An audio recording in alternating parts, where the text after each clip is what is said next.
Hey there, I'm Bailey and welcome to my channel where we discuss all the tips and tricks necessary for you to live a life of adventure. Today's video is going to be all about terms and acronyms related to through hiking. So we're going to be discussing what SOBO means, NOBO, LASHer, and what the heck is a blaze, and who are these hiker trash people you keep hearing about. Now this is a perfect video if you are just starting your research all about planning your first through hike, or maybe you have a family member or know someone else who's interested in following your journey and you want to help share with them what the different jargon means in regards to a through hike. Now I do want to say before I jump into my first word that if you are interested in getting more tips and tricks all about hiking, backpacking, and through hiking, then you might want to consider subscribing to my channel. Alright, so the first acronyms we're going to talk about are going to be ones that are going to be all over the internet and ones that really everyone should know to be on the same page, and that is our abbreviations for through hikes. So frequently you hear people say, oh, I'm going and hiking the PCT or the AT. And while most people know what those acronyms mean, not everyone does, and we want to make sure we're all on the same page. So AT stands for Appalachian Trail, PCT stands for Pacific Crest Trail, and CDT stands for Continental Divide Trail. Now what you'll notice is that a lot of times we go ahead and take the first letter from each word and put that together to make our acronym, and so you can figure out names for other trails by doing a similar thing. So for example, some less known trails that you might hear acronyms for would be like the GET or the Grand Enchantment Trail, the ODT for the Oregon Desert Trail, and another trail that I've hiked is the GDT or the Great Divide Trail. So those are terms we throw around. You should also know that when we refer to the Triple Crown or the Triple Crown Trails, those are our three cross-country through hikes that are commonly referred to, which would be the AT, PCT, and CDT. So if you complete all three of those trails, then you are considered a Triple Crowner. So two other terms that you'll frequently use people discuss, especially in regards to planning their trip or telling you about where they're going and hiking, would be NOBO and SOBO. So NOBO stands for northbound and SOBO stands for southbound. So that's basically just telling you what direction someone is hiking. So for example, if you are planning a CDT through hike, a Continental Divide Trail through hike, and you are starting on the Mexican border and heading to Canada, then you would be a NOBO or northbound hiker. If you are starting in Canada on the PCT and you are hiking to Mexico, then you would be a SOBO hiker or southbound hiker. Now we do kind of generalize this because not all trails go in completely north-south directions. So for example, a lot of people still use NOBO and SOBO for the Colorado Trail, even though really it's kind of like north-south, but also east-west. Most people just go with NOBO and SOBO. It gets a little bit more complicated when we talk about a true east-west trail like the Pacific Northwest Trail, but most people just say eastbound or westbound when it comes to those trails. And of course, if you do a loop like I did on the San Luis Loop where I started and ended in the same place, there's really no official designation for those, although I really think that wider shins should join the hiker trash terminology. And so I frequently say that I hiked in the wider shins direction, which just means counterclockwise. Now, not all hikers hike SOBO or NOBO only. A lot of people will do what's called a FLIPflop, and this just means that they start in one direction and then they either skip ahead and then go back, or they skip and go back the other direction.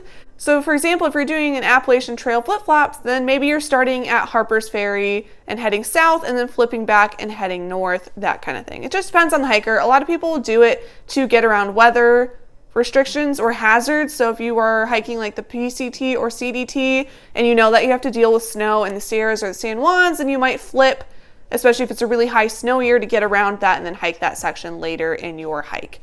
Same thing if you have to go around like a fire closure. Now, not all people that hike long trails do the whole entire thing in 1 year, especially when it comes to the Triple Crown trails, and that's just because those take a long time, right? Not everyone has the ability to take 6 months off to go hike the Appalachian Trail, so there's a lot of people out there that do really long section hikes, and these people are called lashers, or we say that they're doing a lash. So lash just stands for long ass section hike, and it just means that someone is doing a significant piece of the trail, but not the whole thing at one time.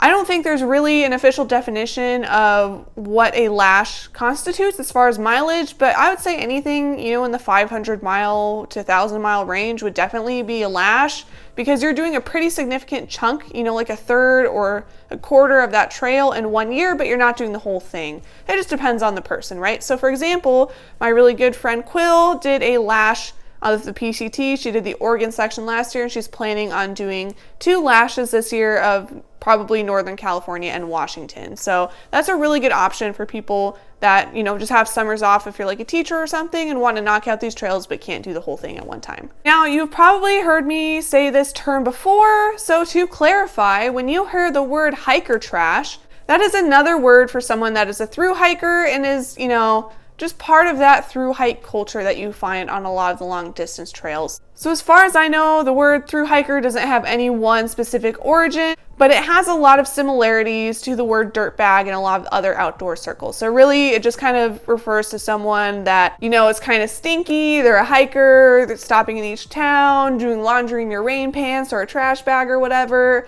and, just living that regular hiker trash life. So really, it just kind of encompasses the whole trail culture as well as the people that are out on trail.